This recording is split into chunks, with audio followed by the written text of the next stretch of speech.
আসসালামু আলাইকুম ওয়া রাহমাতুল্লাহি ওয়া বারাকাতুহু। আলহামদুলিল্লাহি ওয়াহদাহু ওয়াসসালাতু ওয়াসসালামু আলা মান লা নাবিয়্যা বা'দাহু। প্রশংসা আল্লাহ সুবহানাহু ওয়া তাআলার জন্য, শান্তি অবতীর্ণ হোক মুহাম্মদ সাল্লাল্লাহু আলাইহি ওয়াসাল্লামের প্রতি। সময় যেহেতু অনেক সংক্ষিপ্ত হয়ে এসেছে, সেহেতু কোনো ভূমিকা ছাড়াই আমি আমার বক্তব্যের বিষয়ের দিকে এগিয়ে যাই। আজকে আপনাদের সামনে আমার সংক্ষিপ্ত বক্তব্যের বিষয়বস্তু একটি পরিবারকে আমরা কিভাবে ইসলামী পরিবার, সুন্দর পরিবার, আদর্শবান পরিবার, একটা নমুনা বা মডেল পরিবার হিসেবে গড়ে তুলতে পারি, সেই মর্মে সংক্ষিপ্ত গুরুত্বপূর্ণ আলোচনা পেশ করার চেষ্টা করব ইনশাআল্লাহ। যারা উপস্থিত হয়েছেন তাদের সকলকে, পিছনে যারা দাঁড়িয়ে আছেন তাদেরকেও বসার অনুরোধ করতেছি। যদি শুনতে চান তাহলে বসে পড়েন, আর যদি শুনতে না চান তাহলে চলে যান। কিন্তু কোরআন এবং হাদিসের মজলিসের আদব রক্ষা করতে হবে। আর কোরআন এবং হাদিসের মজলিসের আদব হচ্ছে বসে শুনতে হবে। এই জন্য যারা পিছনে দাঁড়িয়ে আছেন তাদেরকে অনুরোধ করব বসে পড়ার জন্য, এবং যারা সাইডেও দাঁড়িয়ে আছে তাদেরকেও সামনে গিয়ে বসার জন্য অনুরোধ করতেছি। যারা স্বেচ্ছাসেবক তাদের বাইরে। আপনারা কি স্বেচ্ছাসেবক? এই যে ভাই, উনি স্বেচ্ছাসেবক। যারা স্বেচ্ছাসেবক নয় তারা মধ্যে চলে যান, ভিতরে যান।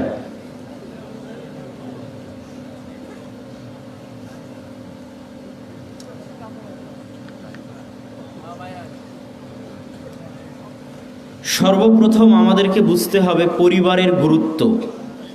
পরিবারের গুরুত্ব যদি আমি না বুঝি, তাহলে কেন একটি আদর্শ পরিবার আমাকে গড়ে তুলতে হবে আমি সেটাও বুঝবো না। পরিবারের গুরুত্ব বুঝাতে গিয়ে আমি কয়েকটা পয়েন্ট আপনাদের সামনে রাখব, যে ইসলামের দৃষ্টিতে একটি পরিবার কতটা গুরুত্বপূর্ণ।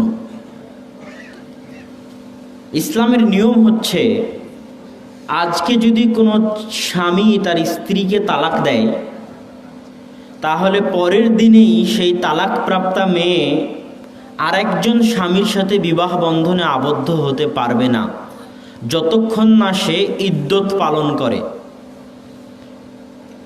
আজকে যদি কোনো স্বামী মারা যায়, তাহলে পরের দিনেই তার স্ত্রী আরেকজন স্বামীর সাথে, আরেকজন পুরুষের সাথে বিবাহ বন্ধনে আবদ্ধ হতে পারবে না, যতক্ষণ না সে ইদ্যত পালন করে।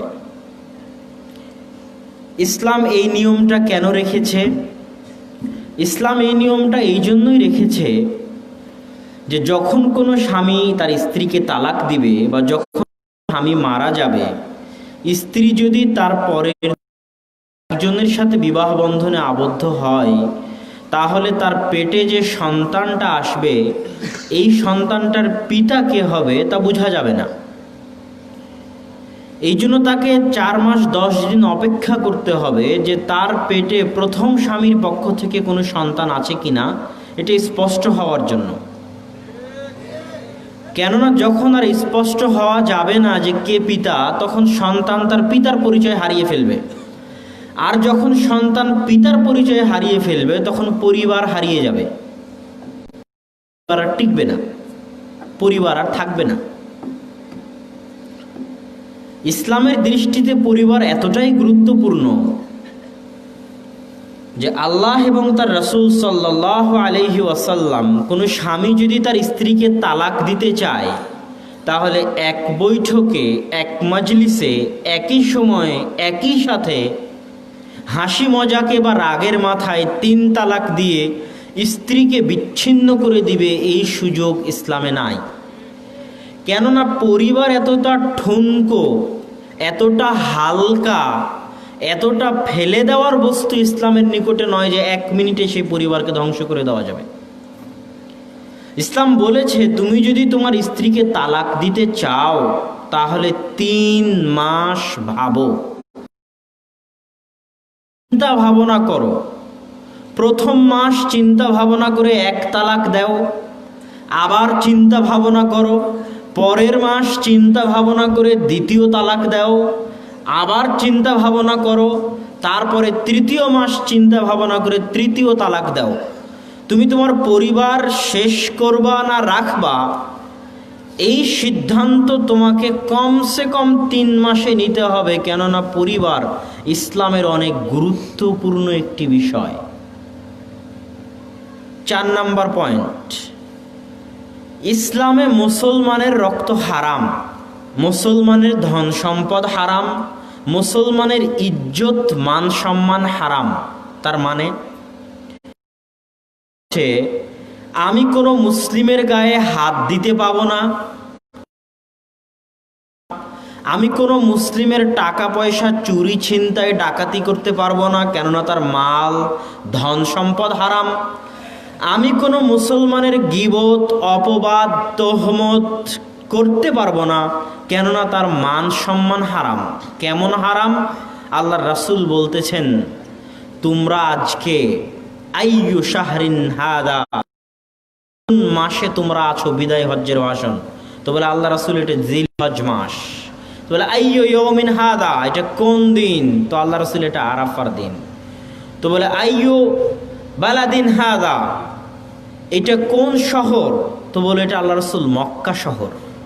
তো বলে মক্কা শহর যতটা না মানসম্মানপূর্ণ, আজকের দিন যতটা না মানসম্মানপূর্ণ, আজকের জিলহজ মাস যতটা না মানসম্মানপূর্ণ, এবং আরেক হাদিসে কাবা ঘর যতটা না মানসম্মানপূর্ণ, একজন মুসলমানের রক্ত ধন সম্পদ তার চেয়ে বেশি সম্মানিত। আল্লাহ সুবহানাহু তাআলার নিকটে আহওয়ান, কাবা ঘর ধ্বংস হয়ে যাওয়া হালকা, কিন্তু একজন মুসলমানকে হত্যা করা কাবা ঘর ধ্বংস হওয়ার চাইতে অনেক অনেক গুণ কঠিন আল্লাহ সুবহানাহু তাআলার নিকটে। এই জন্য আল্লাহ সুবহানাহু তাআলা বলছেন, লাওয়ান্না আহলুস সামা, আসমান এবং জমিনের সকল জিন এবং সকল ফেরেশতা মণ্ডলী মিলে যদি একজন মুসলমানকে হত্যা করে, তাহলে আল্লাহ সুবহানাহু তাআলা ওই আদম আলাইহিসসালাতু ওয়াসসালাম থেকে নিয়ে কিয়ামত পর্যন্ত যত মানুষ আসবে এবং এসেছে, যত ফেরেশতা আছে, যত জিন এসেছে এবং আসবে, যারা সকলে একত্রিত হয়ে একজন মুসলমানকে হত্যা করেছে, তাদের সকলকেই আল্লাহ জাহান্নামে নিক্ষেপ করতে বিন্দু মাত্র দ্বিধা করবেন না।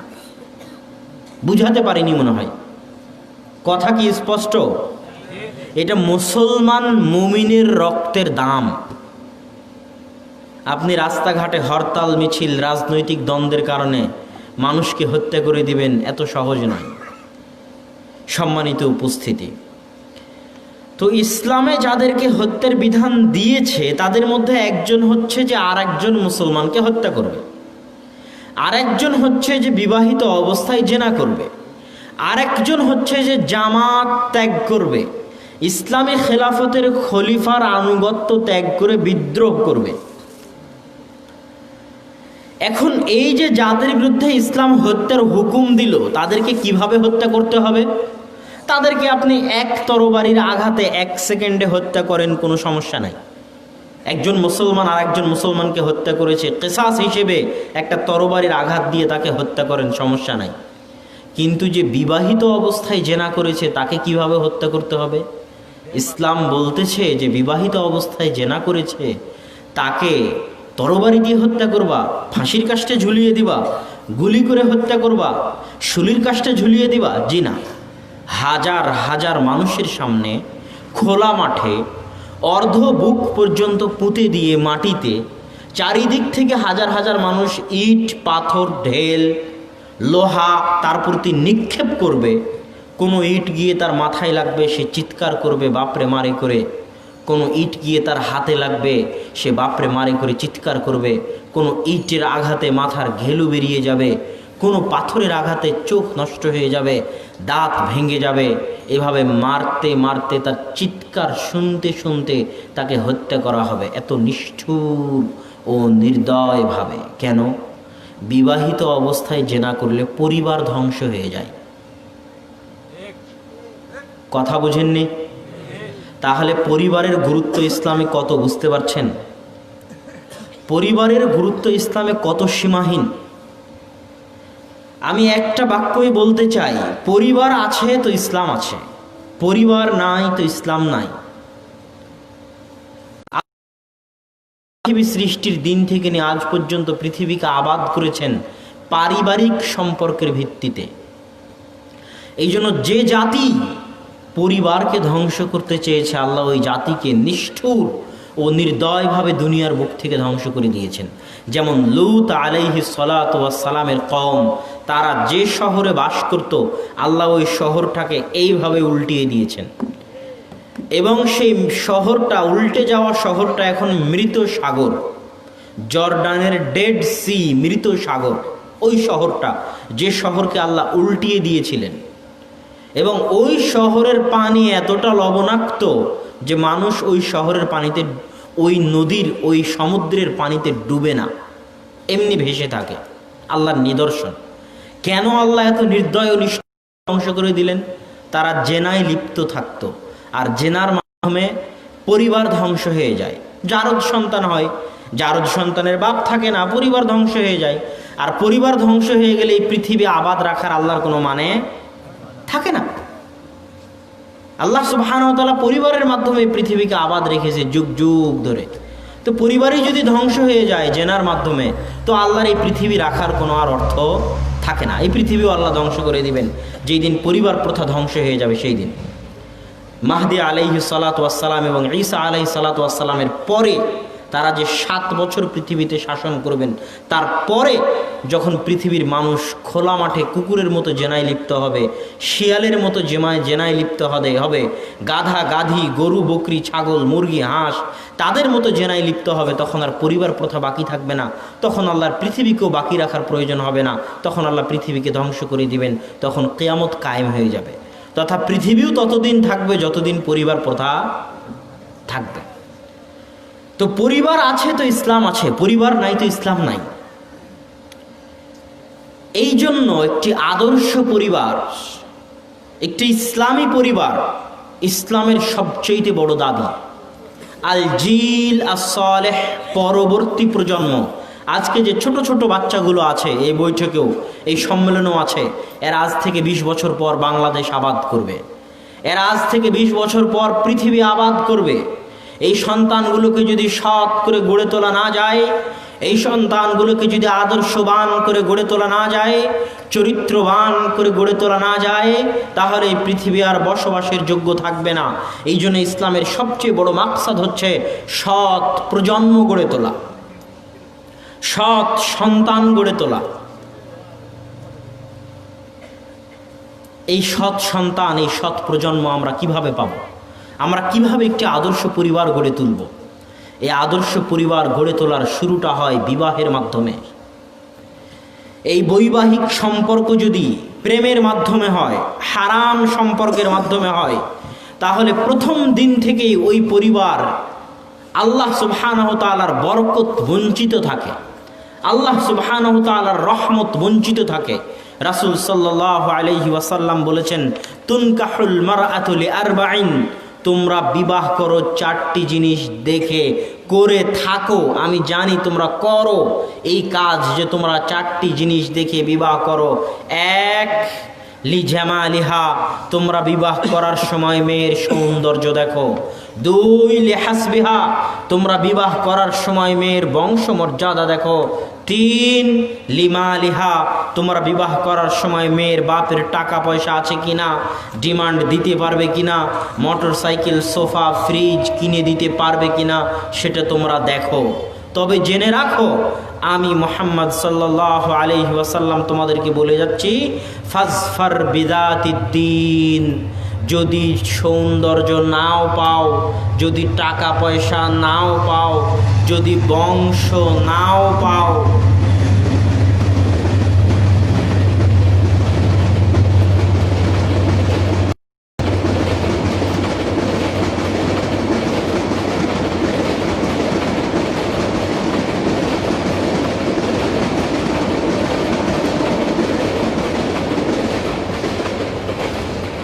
তো অন্তত পক্ষে যেন তোমার স্ত্রীর মধ্যে দীনদারিতা থাকে, এই দীনদারিতা দেখে তোমরা বিবাহ করিও। কেননা একটি আদর্শ পরিবারের সবচেয়ে গুরুত্বপূর্ণ সদস্য একজন আদর্শবান স্ত্রী, একজন দীনদার স্ত্রী, একজন পরহেজগার স্ত্রী, একজন সৎ সতী সাধবী আল্লাহ ভীরু স্ত্রী।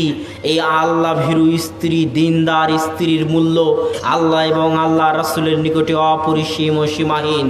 রাসূল সাল্লাল্লাহু আলাইহি ওয়াসাল্লাম বলছেন, আদ-দুনিয়া কুল্লুহা মাতা ওয়া খায়রু মাতাইআহা আল মারা'আস সালিহা। আসমান এবং জমিন তার মাঝে যা কিছু আছে সবই সম্পদ, তবে সবচেয়ে দামি, সবচেয়ে শ্রেষ্ঠ, সবচেয়ে মূল্যবান সম্পদ হচ্ছে আল মারা, সতী পরায়ণ পরহেজগার দিনদার স্ত্রী। একজন সতী সাধবী ন্যায় পরায়ণ পরহেজগার দিনদার স্ত্রীর গুরুত্ব আল্লাহর নিকটে এত বেশি যে যখন ইব্রাহিম আলাইহিস সালাতু ওয়াস সালাম তার স্ত্রী সারাকে নিয়ে জালেম বাদশার শহরের পাশ দিয়ে অতিক্রম করছেন, তখন জালেম বাদশাহ সারা আলাইহিস সালাতু ওয়াস সালামের সৌন্দর্যে মুগ্ধ হয়ে তাকে তার দরবারে ডেকে পাঠায় এবং তার সাথে খারাপ কাজে লিপ্ত হওয়ার জন্য এগিয়ে যায়। তখন সারা আল্লাহকে ডেকে বলছেন, সালাতে দাঁড়িয়ে গিয়ে আল্লাহকে ডেকে বলছেন, আল্লাহুম্মা ইন কুনতা, তুমি যদি জেনে থাকো, তুমি যদি জানো আমি সারা আমার লজ্জা স্থানের হেফাজত করেছি, পর্দার রক্ষা করেছি, আমার স্বামী ছাড়া আমার শরীর, আমার অঙ্গ প্রত্যঙ্গ কাউকে দেখতেও দেইনি, ব্যবহারও করতে দেইনি, তুমি যদি এটা জেনে থাকো আল্লাহ, তাহলে আজকের দিনে লা তুসাল্লিত আলাইয়াল কাফের, আমার উপর কোনো কাফেরকে জয় করিও না। এই দোয়া করা মাত্র ওই জালেম বাদশার হাত পা অবশ হয়ে যায়। এটা একজন সতী নারীর মূল্য আল্লাহ সুবহানাহু ওয়া তাআলার নিকটে। সম্মানিত উপস্থিতি, এই জন্য রাসূল সাল্লাল্লাহু আলাইহি ওয়াসাল্লাম বলেছেন যে সতী নারী আসমানের নিচে জমিনের উপরে সবচেয়ে দামি, সবচেয়ে মূল্যবান সম্পদ। তো এই জন্য রাসূল সাল্লাল্লাহু আলাইহি ওয়াসাল্লাম নির্দেশ দিচ্ছেন যেন বিবাহের সময় যুবক তুমি কারো প্রেমে পড়ে, কারো চেহারায় মুগ্ধ হয়ে, কারো টাকা পয়সায় মুগ্ধ হয়ে বিবাহ করিও না। স্থায়ীভাবে তুমি পরিবারকে ধ্বংস করে দিবে। বিবাহ করলে দেখে বিবাহ করো, ন্যায় পরায়ণতা পরহেজগারিতা দেখে বিবাহ করো, তোমার পরিবার সুন্দর হবে। আমি তুমি বুঝি আর না বুঝি, আমি তুমি মেয়েদের গুরুত্ব বুঝি আর না বুঝি, আমি তুমি নারীদের গুরুত্ব বুঝি আর না বুঝি, আমি তুমি একজন সতী নারীর মর্যাদা বুঝি আর না বুঝি, ইহুদি খ্রিস্টান অবশ্যই বুঝে।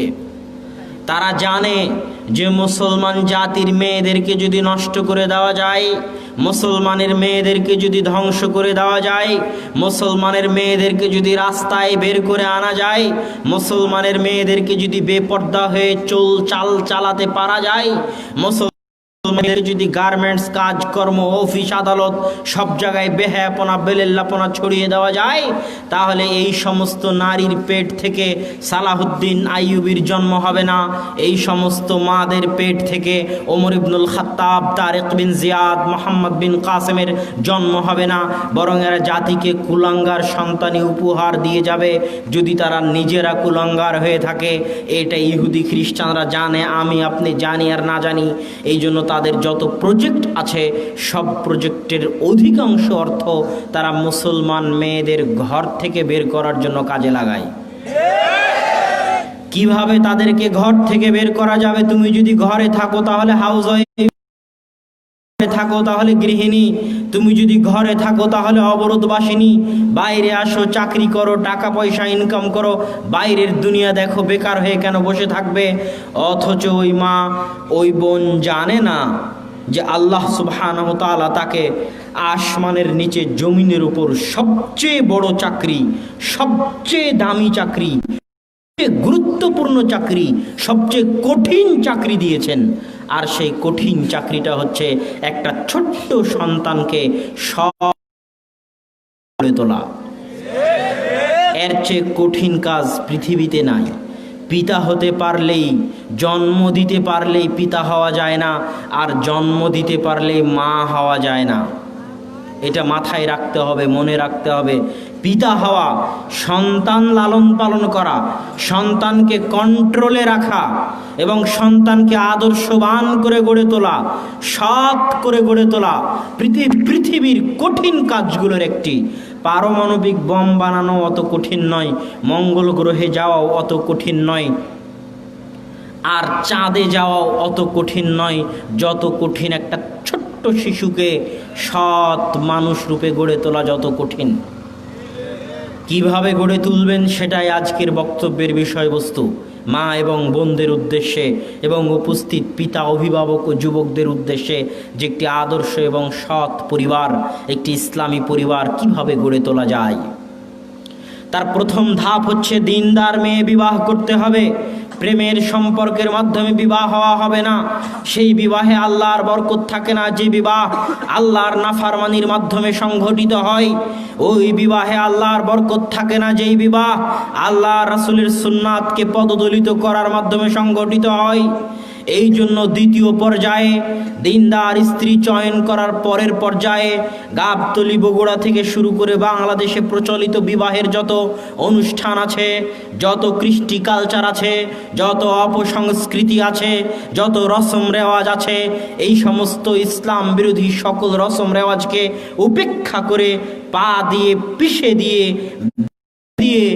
একমাত্র সুন্নতি পদ্ধতিতে বিবাহ বন্ধনে আবদ্ধ হলে ওই সংসারে আল্লাহর পক্ষ থেকে বরকত অবতীর্ণ হবে। কেননা বিবাহ আপনার নিজের বিষয় নয়। আপনি মনে করলেন বিবাহ আপনার নিজের বিষয়, জি না।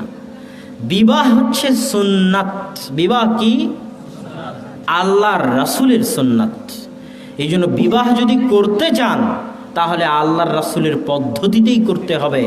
আপনার নিজের পদ্ধতি, নিজের মন মানানি, নিজের ইচ্ছা, নিজের চাহিদার বাস্তবায়ন আপনি বিবাহে করতে পারবেন না। কেননা বিবাহ আল্লাহর রাসূলের রেখে যাওয়া সুন্নাত। আমাদের সমাজে আমরা বিবাহকে কঠিন বানিয়ে ফেলেছি। বিবাহ করতে কি লাগে? বিবাহ করতে মেয়ের বাপ লাগে। মেয়ের বাপ ছাড়া বিবাহ হয় না। যত বড় আলেম ফতোয়া দিক, যত বড় মুফতি ফতোয়া দিক, মেয়ের পিতা অথবা পিতার সম্মতি, মেয়ের পিতা অথবা মেয়ের পিতার সম্মতি ছাড়া বিবাহ হয় না, সেটা জেনা হয়। এটা গেল এক নাম্বার। মেয়ের পিতার উপস্থিতি লাগবে, দুইজন সাক্ষী লাগবে। যে বিবাহ করবে সেই ছেলেকে লাগবে, আর যে বিবাহ পড়াবে তাকে লাগবে। আর কবুল ছেলে বলবে না মেয়ে বলবে? যে আপনারা তো টিভিতে সব জায়গাতেই দেখেন যে কবুল কে বলে? মেয়ে বলে। মেয়ের কাছে কেউ ওই সাক্ষী উকিল বাপ হয়ে যাওয়ারও সিস্টেম ইসলামে নাই। মেয়ের কথা এবং যোগাযোগ হবে পিতার সাথে। পিতার সাথে মেয়ের কথা এবং যোগাযোগ হবে। পিতা মঞ্চে উপস্থিত আছে মানে মেয়ে রাজি। মেয়ে রাজি কি রাজি না এটা পিতার ব্যাপার। সে আগের দিন জানুক, 10 দিন আগে মেয়ের সম্মতি জেনে নিবে। পিতা বিবাহের মঞ্চে উপস্থিত আছে মানে মেয়ে সম্মতি আছে, মেয়ে রাজি আছে। ওইটা পিতার জিম্মেদারি মেয়ে রাজি আছে না নাই সেটা বের করা এবং সেটা জেনে বিবাহের মঞ্চে উপস্থিত জিম্মেদারি। এত সিম্পল একটা অনুষ্ঠানকে আমরা এত কঠিন বানিয়েছি। যে সমাজে বিবাহ যত কঠিন ওই সমাজে জেনা তত সহজ। যে সমাজে বিবাহ যত কঠিন ওই সমাজে জেনা তত সহজ। যে সমাজে বিবাহ যত কঠিন ওই সমাজে জেনা তত বিবাহ যত কঠিন ওই সমাজে জেনা তত সহজ। আল্লাহ রাসূলের যুগে বিবাহ এত সহজ ছিল, এত সহজ ছিল যে আল্লাহ রাসূলের কাছের সাহাবী বিবাহ করেছে, অথচ আল্লাহ রাসূল জানেনই না। গায়ে হলুদ দেখে জিজ্ঞেস করছেন, আব্দুর রহমান তোমার গায়ে হলুদ কেন? তো বলো, আল্লাহ রাসূল আমি বিবাহ করেছি। আল্লাহ রাসূল জানেনই না তিনি বিবাহ করেছেন। বিবাহ এতটা সহজ ছিল আল্লাহ রাসূলের যুগে। এত রসম রেওয়াজ, এত অনুষ্ঠানের মধ্যে বিবাহকে বন্দি করার মাধ্যমে বিবাহকে কঠিন করে দেওয়া হয়েছে। বিবাহকে সুন্নতি পদ্ধতিতে করতে হবে, সহজ ও সিম্পলভাবে মসজিদে এবং বেপর্দা ও বেলেল্লাপনা মুক্ত বিবাহ হতে হবে। তাহলে ওই সংসারে আল্লাহর পক্ষ থেকে বরকত হবে, হবেই হবে, নিশ্চিত হবে, অবধারিত হবে, ইনশাআল্লাহ হবে। কেননা বিবাহ আল্লাহ রাসূলের সুন্নাত, আর আল্লাহ ওয়াদা দিয়েছেন যে বিবাহ করে তার জন্য আল্লাহর রহমত বরকতের দরজা উন্মুক্ত করে দেন, তার রুজি রুটি আল্লাহ প্রশস্ত করে দেন। কেন প্রশস্ত করে দেন? আব্দুর রাজ্জাক বিন ইউসুফের মুখে অনেক বক্তব্য শুনেছেন যে ছেলে বেশি হলে টাকা বেশি হবে, ছেলে মেয়ে বেশি হলে টাকা বেশি হবে। ইউসুফের মুখে শুনেছেন? আর আমাদের পক্ষ থেকে প্রচার করা হবে যে ছেলে হোক মেয়ে হোক দুটি সন্তানই যথেষ্ট, একটি হলে আরো ভালো। এটাও তো জানেন। তো আল্লাহ আর আল্লাহ রাসূল বলতেছে যে বিবাহ হলে আল্লাহর রহমত আর বরকতের দরজা উন্মুক্ত হয়ে যায়, সন্তান হলে রুজি রুটির দরজা উন্মুক্ত হয়ে যায়। কিভাবে, কেমনে? মানুষ তো বলতেছে সন্তান হলে তুমি খাওয়াতে পারবা না, সন্তান কম নাও, বলতেছে না? তো আগে এই কথাটার উত্তর দেই। আল্লাহ বলতেছে লা তাকতুলু আওলাদাকুম খাশিয়াতা ইমলাক, তোমরা তোমাদের সন্তানদেরকে দারিদ্রতার ভয়ে হত্যা করিও না। নাহনু নারযুকুকুম ওয়া ইয়্যাহুম, এই বাক্যটার ওজন কয়েক কোটি মন। আসলে এটা ওজন করাও সম্ভব নয়। কত কোটি মন আর কত বিলিয়ন কত ট্রিলিয়ন মন তা আমার জানা নাই এই বাক্যটার ওজন। সেটা কি? মানুষ বলে যে আমি সন্তান নিব না বা নিও না, কেননা টাকা পয়সা নাই, কেমনে এত সন্তানকে কেমনে মানুষ করবা, এটা মানুষ বলে। আল্লাহ জানে যে এটা মানুষ বলে। তো আল্লাহ বলতেছে যে আরে মানুষ, তুই সকালে যেটা খেয়েছিস ওটাও আমি আল্লাহ খাইয়েছি, দুপুরে যেটা খেয়েছিস ওটাও আমি আল্লাহ খাইয়েছি, রাত্রে যেটা খাবি ওটাও। এখন পর্যন্ত তুই তো তোর নিজের রিজিকের মালিক হতে পারিসনি, এখনো তোর রিজিকের মালিক আমি আল্লাহ। তুই কবে তোর রিজিকের মালিক হলি যে বলিস তোর সন্তান হলে কি খাওয়াবি? কথা মনে হয় বুঝাতে পারি না।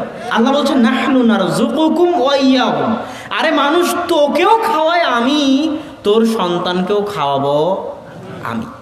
তুই তো এখনো তোর নিজেরই রুজি রুটির মালিক হতে পারিসনি, নিজেরই রিজিকের মালিক হতে পারিসনি, আর দাপটে বলিস যে সন্তান নিব না, সন্তানকে খাওয়াবো কেমনে? তোর রিজিকের মালিকও আমি, তোর সন্তানের রিজিকের মালিকও আমি। এখানে আর একটা কথা বলে রাখি, যে সমস্ত মা এবং বোনেরা আপনি সন্তান বিরতি দিয়ে নেন, স্বাস্থ্যের দিকে খেয়াল রেখে নেন, সেটা আলাদা কথা। কিন্তু দুটো সন্তান নিয়ে একটা সন্তান নিয়ে সন্তান নেওয়া বন্ধ করে দিবেন, আর সন্তান নিব না এই বাক্যটা মুখ দিয়ে উচ্চারণ করবেন, এই বাক্যটা যে কত ভারী। এই বাক্যটাকে যদি আটলান্টিক মহাসাগরে ফেলে দেওয়া যায় তাহলে আটলান্টিক মহাসাগরের পানি কালো হয়ে যাবে, এত ভারী। হিমালয় পাহাড় এই বাক্যের ওজন বহন করতে পারবে না, এই বাক্য এত ভারী, এত কঠিন। কেন? সারা পৃথিবীতে যদি এখন কয়েকশো কোটি মানুষ থাকে, আর কয়েক লক্ষ বিজ্ঞানী আর কয়েক লক্ষ ডাক্তার থাকে, এরা যদি সব এক জায়গায় একত্রিত হয়, এক মাঠে, কয়েক লক্ষ বিজ্ঞানী, কয়েক লক্ষ ডাক্তার আর কয়েকশো কোটি মানুষ একত্রিত হয়ে যদি মরা পর্যন্ত, কিয়ামত পর্যন্ত চেষ্টা করে, আর স্বামী স্ত্রী যদি পরস্পরে দিনে রাতে 24 ঘন্টায় 1000 বার মিলিত হয়, আর এতগুলো বিজ্ঞানী আর ডাক্তার যদি কিয়ামত পর্যন্ত চেষ্টা করে একটা সন্তান পেটে নিয়ে আসবে, তো কারো বাপের 14 গোষ্ঠীর খাওয়া নাই যদি আল্লাহ না দেয় সন্তান দিতে। তাহলে এই বাক্যটা কতটা ভারী যে সন্তান নিব না। তুই কবে সন্তান নেওয়ার মালিক হলি? সারা পৃথিবীর সব মানুষ মিলে চেষ্টা করলেও পারবে না। তাহলে বাক্যটা ভারী। এই বাক্য বলা আল্লাহর সাথে নাফরমানি করা, আল্লাহর শক্তি, আল্লাহর ক্ষমতা, আল্লাহর দাপটকে বৃদ্ধাঙ্গুলি দেখানো। তো সম্মানিত উপস্থিতি, বিবাহ করলে সন্তান হলে রুজি রুটির দরজা কেন উন্মুক্ত হবে এই কথা বলছিলাম। কেন উন্মুক্ত হবে? আল্লাহ সুবহানাহু ওয়া তাআলা আল্লাহর রাসূলের ভাষা অনুযায়ী যে কুতিবাত লেখা হয়ে গেছে, মানুষের তাকদীর পৃথিবী সৃষ্টির 50,000 বছর পূর্বে মানুষের ভাগ্য লেখা হয়ে গেছে। পৃথিবী সৃষ্টির 50,000 বছর পূর্বে। তো আমার ভাগ্যে যে রুজি রুটি আছে, আমার ভাগ্যে লেখা আছে আমি সকালে আলু ভর্তা দিয়ে ভাত খাবো, আমার দুপুরে লেখা আছে আমি পান্তা ভাত খাবো, আমার রাত্রে লেখা আছে আমি ডাল দিয়ে ভাত খাবো। তো এই ডাল দিয়ে ভাত খেতে যে টাকাটা লাগবে ওই টাকাটা আল্লাহ আমাকে দিবে না দিবে না? ওই সিস্টেম, ওই ব্যবস্থাটা আল্লাহ আমাকে করে দিবে না দিবে না? আমাকে জাস্ট চেষ্টা করা লাগবে। ইসলাম বলেনি ঘরে বসে থাকো। ইসলাম বলছে ফাইদা কুদিয়াতিস সালাত ফান্তাশিরু ফিল আরজ, সালাত শেষ হয়ে গেছে ফজরের, আর শুয়ে থাকার সুযোগ নাই, বেরিয়ে পড়ো, আল্লাহর জমিনে আল্লাহর বরকত অনুসন্ধান করো।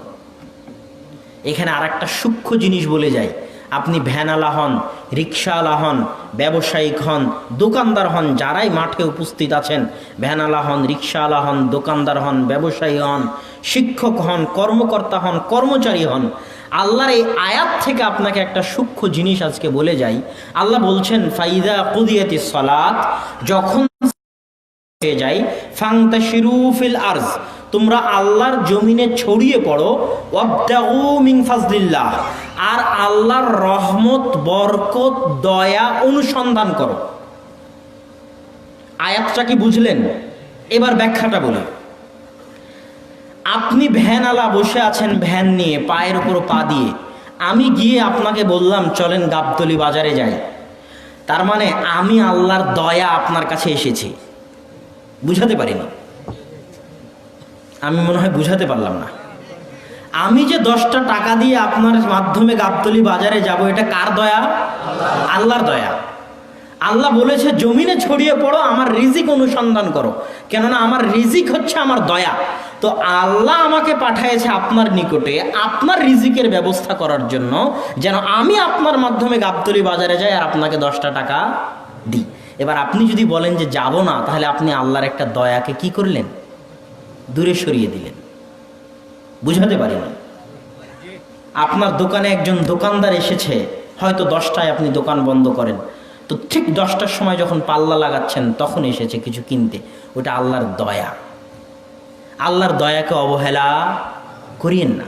আপনি গাড়ির ড্রাইভার, আপনি হয়তো আজকে বিশ্রাম নিতে চাচ্ছেন, এই সময় একজন ফোন দিয়েছে একটা ভাড়া নেওয়ার জন্য, ওটা আল্লাহর দয়া। তো যেখান থেকেই রিজিক আসুক, যেখান থেকেই রুজি আসুক, সেটা কার দয়া? আল্লাহর দয়া। এই জন্য রুজি রুটি, হালাল রুজি রুটির কোনো রাস্তা ইচ্ছাকৃতভাবে পরিত্যাগ করা উচিত নয়। সম্মানিত উপস্থিতি, তো যেহেতু আমাদের রুজি রুটি 50,000 বছর পূর্বে আল্লাহ লিখে রেখেছে, তো এখন আমি যখন বিবাহ করলাম, তো আমার স্ত্রীর ভাগ্যে যদি 3 বেলা গোস্ত মাছ পোলাও লেখা থাকে, তো ওই গোস্ত মাছ পোলাওয়ের টাকাটা আল্লাহ কার মাধ্যম দিয়ে দিবে? আমার মাধ্যম দিয়ে দিবে, কেননা তার রিজিকের দায়িত্ব আমি উঠিয়েছি। এই যে বললো মসজিদে মাদ্রাসায় এতিম আছে, 13টা এতিমের রুজির দায়িত্ব তিনি উঠিয়েছেন।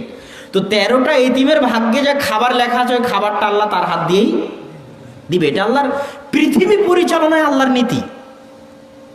এটা হচ্ছে পৃথিবী পরিচালনায় 1000 বছর থেকে চলে আসা আল্লাহর নিয়ম। আল্লাহ বলছে পৃথিবীতে একটা পিঁপড়াও চলে না, একটা মাছিও চলে না, একটা মশাও চলে না, একটা উট, গরু, ছাগল, ভেড়া, চতুষ্পদ জন্তু, জীবজন্তু, জানোয়ার, যত 1000 কোটি জীবজন্তু জানোয়ার হোক সারা পৃথিবীতে, সকলের প্রত্যেক দিনের কি খেতে হবে, কি রুজি দিতে হবে, সেটা আমার কাছে আছে। ওই চিন্তা কার?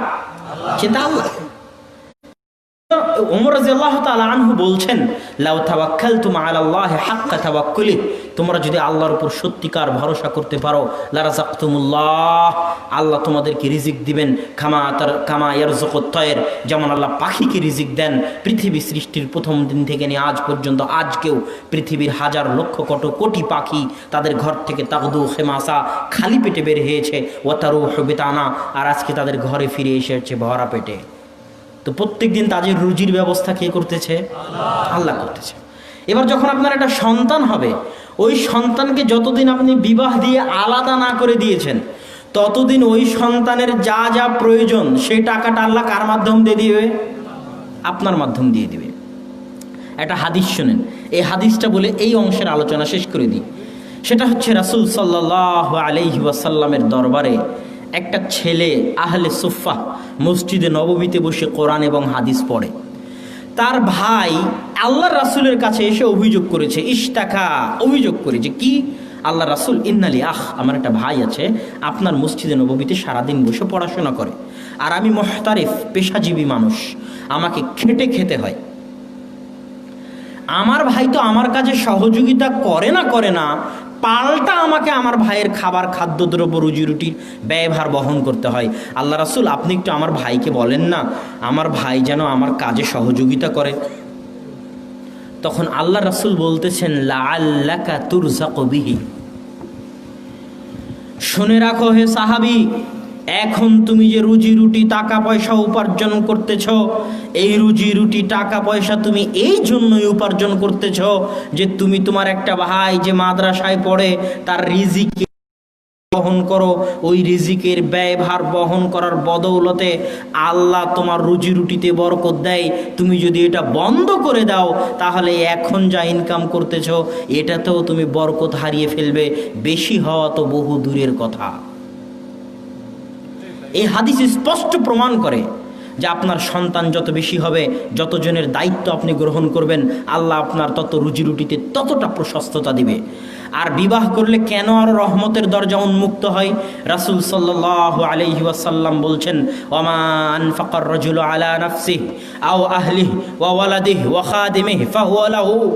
বিবাহ করার পর থেকে একটা মানুষ যদি সৎ নিয়তে, সঠিক নিয়তে একটা টাকা নিজের উপর ব্যয় করে, একটা টাকা তার সন্তানের পড়াশোনার জন্য ব্যয় করে, একটা টাকা তার স্ত্রীর চিকিৎসার জন্য ব্যয় করে, তাহলে এই ব্যয় করা প্রত্যেকটা টাকা যা সে নিজের জন্য করেছে, তার সন্তানের জন্য করেছে, তার স্ত্রীর জন্য করেছে, তার পিতামাতার জন্য করেছে, সবই কিয়ামতের মাঠে তার জন্য সাদকা হিসেবে গণ্য হবে। তাহলে কতটা আপনার সামনে রহমত এবং বরকতের দরজা একটা সঠিক পরিবার উন্মুক্ত করে দেয়। সম্মানিত উপস্থিতি, বিবাহ করে বাসর ঘরে নিয়ে আসলেন, বাসর ঘরে নিয়ে এসে স্ত্রীর কপালে হাত দিয়ে দোয়া করতে হবে, আল্লাহুম্মা ইন্নী আসআলুকা খায়রাহা ওয়া খায়রা মা জাবালতা ফিহা ওয়া আউযু বিকা মিন শাররিহা ওয়া শাররি মা জাবালতা ফিহা। হে আল্লাহ, আমার স্ত্রীর মধ্যে যে কল্যাণ আছে সেই কল্যাণ আমি চাই, আর আমার স্ত্রীর মধ্যে যে অকল্যাণ আছে সে অকল্যাণ থেকে আমি পরিত্রাণ চাই। তারপরে স্বামী স্ত্রী দুইজন মিলে 2 রাকাত সালাত আদায় করতে হবে।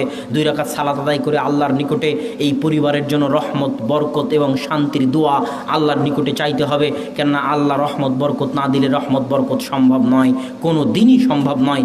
এবার যখন স্বামী স্ত্রী মিলিত হতে যাবেন, স্বামী স্ত্রী যখন সহবাস যেটাই বলেন সাংসারিক জীবনে যখন মিলিত হতে যাবেন, যেটা আপনার জন্য আনন্দের বিষয়, যেটা আপনার জন্য হাসির বিষয়, সেটা ইসলামের নিকটে অনেক দামি। কেননা ওখান থেকে পরবর্তী প্রজন্ম আসবে, আর ইসলামের পরবর্তী প্রজন্মের অনেক দাম।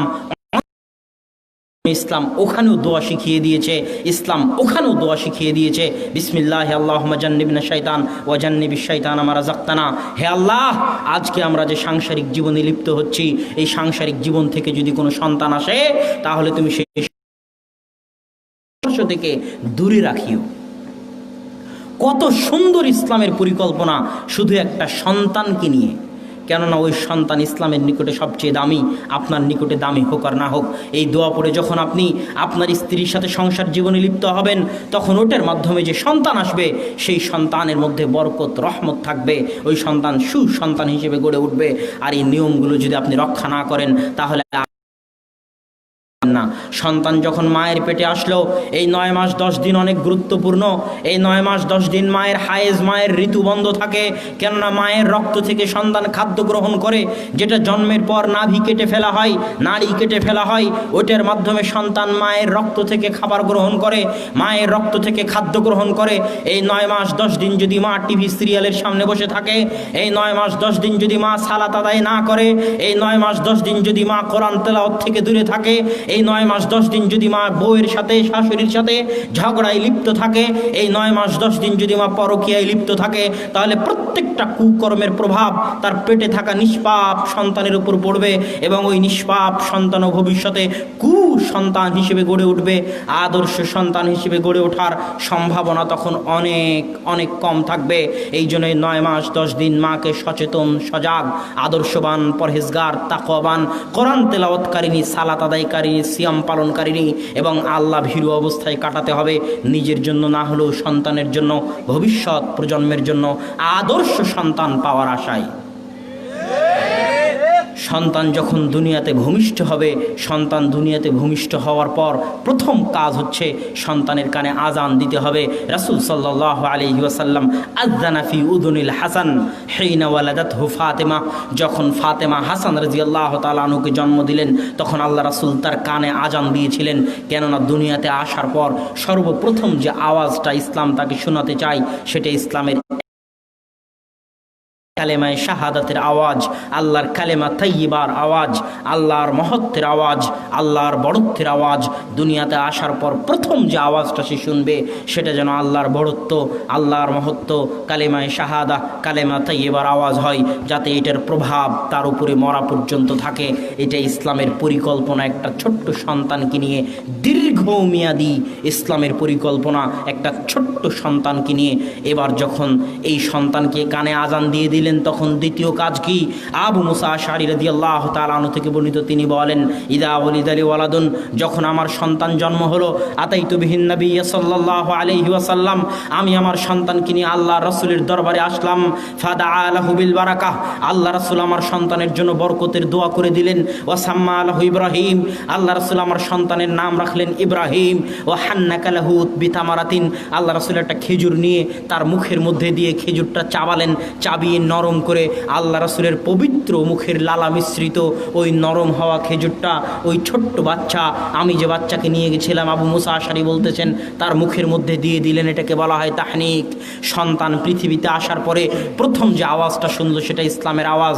এবার প্রথম যে সংস্পর্শটা, প্রথম যে খাবারটা তার পেটে যাবে, প্রথম যে সংস্পর্শটা সে পাবে সেটা যেন একটা সৎ মানুষের, একটা পরহেজগার মানুষের, একটা তাকওয়াবান মানুষের সংস্পর্শ হয়।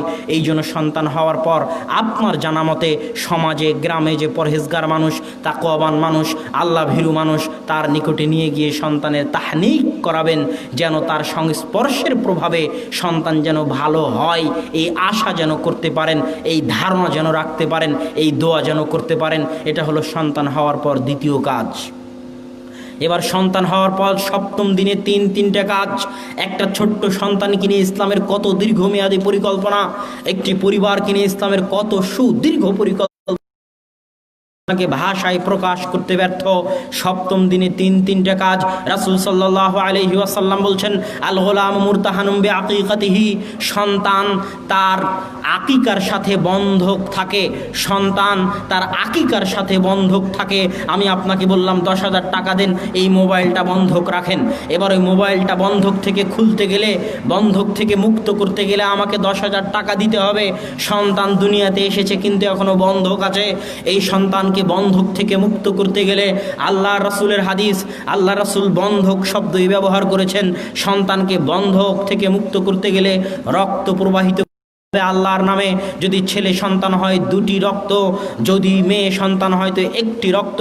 আল্লাহর নামে প্রবাহিত না করা পর্যন্ত ওই সন্তান বন্ধক থেকে যায়, বন্ধক থেকে মুক্ত হতে পারে না, ওই সন্তান বন্ধক থেকে যায়। আল্লাহ রাসূল হাদিসে বলছেন, তাই সপ্তম দিনে সর্বপ্রথম কাজ হবে সন্তানকে বন্ধক মুক্ত করা, তার নামে আকিকা দেওয়ার মাধ্যমে। এবার দ্বিতীয় কাজ হবে সপ্তম দিনে সন্তানের নাম রাখা। রাসূল সাল্লাল্লাহু আলাইহি ওয়াসাল্লাম, ইবনু আহসিনু আসমা আওলাদিকুম, তোমরা তোমাদের সন্তানের সুন্দর নাম রাখো। হবে ইসলামে কুলক্ষণ শিরিক কিন্তু ইসলামে সুলক্ষণ জায়েজ। ইসলামে কুলক্ষণ শিরিক কিন্তু ইসলামে সুলক্ষণ জায়েজ। কুলক্ষণ মানে বাড়ি থেকে গাড়ি নিয়ে বের হলেন, সামনে দিয়ে বিড়াল পার হয়ে গেল তো বললেন বিল্লি রাস্তা কাট গাই, বিল্লি রাস্তা পার হয়ে গেছে, সামনে কোনো খারাপ কিছু অপেক্ষা করতেছে, এটা শিরিক। বাড়ি থেকে বের হলেন, খারাপ কিছু ঘটলো, আপনি বললেন আজকের দিনটাই খারাপ, এটা শিরিক।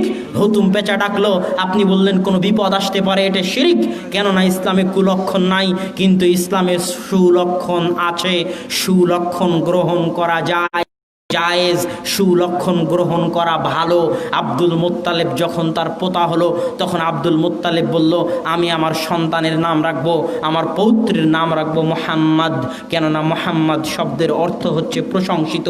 আমার সন্তানের এই সুন্দর নাম আমি এই জন্য রাখতে চাই, এটা দিয়ে আমি সুলক্ষণ গ্রহণ করতে চাই, যেন সন্তান সারা পৃথিবীতে একজন প্রশংসিত ব্যক্তিতে পরিণত হতে পারে। মুহাম্মদ সাল্লাল্লাহু আলাইহি ওয়াসাল্লাম কি সারা পৃথিবীতে সবচেয়ে প্রশংসিত ব্যক্তি নয়? এটা হচ্ছে নাম থেকে সুলক্ষণ গ্রহণ করা। তাই খবরদার খারাপ নাম রাখবেন না। আল্লাহ রাসূল বলছে আহসিনু আসমা আওলাদিকুম, যদি খারাপ নাম থাকে তো আজকে নাম চেঞ্জ করে দিন। নিজের নামও যদি খারাপ থাকে তো নিজের নামও চেঞ্জ করে দিন। নামের একটা অদৃশ্য প্রভাব আপনার উপর থাকে, যে অদৃশ্য প্রভাবের ফলে, ওই নামের প্রভাবের ফলে অনেক সময় অনেক কিছু হয়। যদি নাম ভালো হয় তাহলে সেই ভালো প্রভাবের ফলে, সেই তাফাউল সুলক্ষণের ফলে আশা করা যায় যে সন্তানও ভালো, সৎ এবং আদর্শবান হিসেবে গড়ে উঠবে। এটা হলো সপ্তম দিনের দ্বিতীয় কাজ। সপ্তম দিনের কাজ রাসূল সাল্লাল্লাহু আলাইহি ওয়াসাল্লাম বলছেন ইহলিকি শা'র রাসি ফাতাসাদ্দাকি বিওয়াজনিহি মিনাল ওয়ারিক। সপ্তম দিনে আকিকা হয়ে গেল, নাম সুন্দর রাখা হয়ে গেল।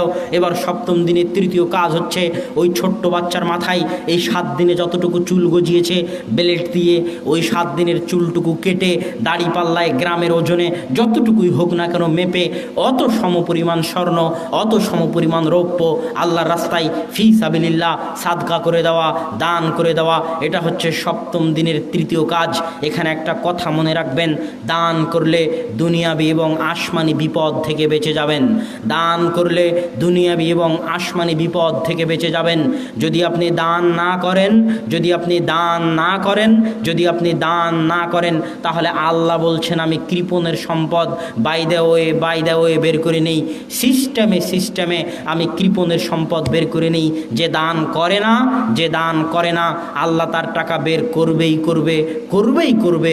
অন্য মাধ্যম দিয়ে বের করবে, অ্যাক্সিডেন্টের মাধ্যমে বের করবে, বিপদ আপদ দিয়ে বের করবে, কেস কোর্ট কাচারির মাধ্যমে বের করবে, বিচার সালিশের মাধ্যমে বের করবে। যে কোনো মাধ্যমে হোক, যে কৃপণ তার টাকা আল্লাহ অন্য মাধ্যম দিয়ে বের করবে যদি সে দান না করে। আর দান করলে দুনিয়াবি এবং আসমানি বিপদ থেকে বেঁচে যাবেন। এই জন্য দান করতে উদ্বুদ্ধ হন। কেননা আল্লাহ সুবহানাহু ওয়া তাআলা কোরআনে বলছেন ওয়ামিম্মা রাযাকনাহুম ইউনফিকুন, আমি তাদেরকে যা রিজিক দিয়েছি তা থেকে তারা দান করে। আল্লাহ এটা বলেননি যে আব্দুল্লাহ তুমি যাও দান করো। আল্লাহ বলছে আব্দুল্লাহ তোমার পকেটে যে টাকা আছে ওটা আমার টাকা, রাযাকনা আমি রিজিক দিয়েছি, তোমার টাকা আমার রাস্তায় দিতে বলিনি। আল্লাহ কোরআনে কোথাও বলেনি যে আপনার টাকা আপনি আল্লাহ রাস্তায় দান করেন। আল্লাহ বলছে আমি যেটা দিয়েছি ওটা থেকে কিছু দান করো। সব আয়াত খুলে দেখেন কোরআনে, আল্লাহ কোরআনে কোথাও বলেনি আপনি যেটা ইনকাম করেছেন সেটা থেকে দান করেন। এটা আল্লাহ কোরআনে কোথাও পাবেন না। আল্লাহ কোরআনে সব জায়গায় বলেছে, খুলে দেখেন কোরআনের শুরু থেকে শেষ পর্যন্ত আমি আল্লাহ যেটা দিয়েছি সেখান থেকে কিছু দান করো, আমার টাকা আমাকে দাও। এতে যে আমার কোনো লাভ হবে তা নয়। সারা পৃথিবীর সব মানুষ যদি 24 ঘন্টা সিজদায় পড়ে থাকে আল্লাহর কোনো লাভ নেই। আর সারা পৃথিবীর সব মানুষ যদি 24 ঘন্টা গুনাহ করে আল্লাহর কোনো ক্ষতি নাই। আল্লাহ হচ্ছে আল্লাহুস সামাদ, কুল হুয়াল্লাহু আহাদ, আল্লাহুস সামাদ, মানে আল্লাহ মুখাপেক্ষীহীন।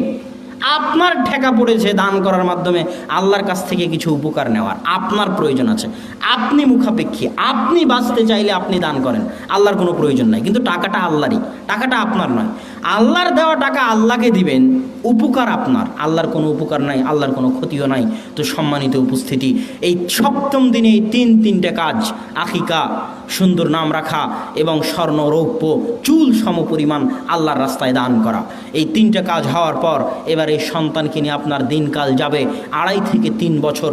এই 2.5 থেকে 3 বছর এই সন্তানের জন্য সবচেয়ে গুরুত্বপূর্ণ, সবচেয়ে দামি। এই 2.5-3 বছর সময় এই সন্তান যা দেখবে, যা শুনবে, তা দ্বারা সে প্রভাবিত হবে। আপনি বুঝেন আর না বুঝেন, আপনি মনে করেন সন্তান ছোট কিছু বুঝে না, কিন্তু আপনাকে জিজ্ঞেস করি, আপনি যে আজকে বাংলা বলতেছেন এটা কোথায় শিখেছেন?